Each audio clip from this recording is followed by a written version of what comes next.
திருத்தணி சுப்பிரமணிய சுவாமி கோவிலில் பக்தர்கள் செலுத்திய உண்டியல் காணிக்கையை எண்ணும் பணி நடைபெற்றது. கோயில் இணை ஆணையர் செயல் அலுவலர் ரமணி முன்னிலையில் கோவில் ஊழியர்கள் உட்பட பலர் இப்பணியில் ஈடுபட்டனர்.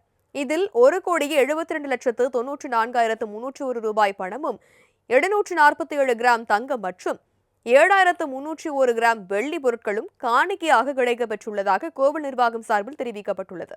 இதேபோன்று ராமநாதபுரம் மாவட்டம் ராமேஸ்வரம் ராமநாத சுவாமி கோவிலில் இம்மாத உண்டியல் காணிக்கையாக 1,26,48,998 ரூபாய் பணமும் 20 கிராம் தங்கம் மற்றும் 4 கிலோ 800 கிராம் வெள்ளியும் வசூலாகியுள்ளது. திருச்சி மாவட்டம் சமயபுரம் மாரியம்மன் மற்றும் உபகோவில்களில் கடந்த 14 நாட்களில் மட்டும் 1,54,79,289 ரூபாய் ரொக்கம், 1 கிலோ 609 கிராம் தங்கம் மற்றும் 4 கிலோ 126 கிராம் வெள்ளி பக்தர்களின் உண்டியல் காணிக்கையாக கிடைத்துள்ளன.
மணப்பெண்ணின் பிரத்யேகமான திருமணம் விவாஹா தி சென்னை சில்க்ஸ்.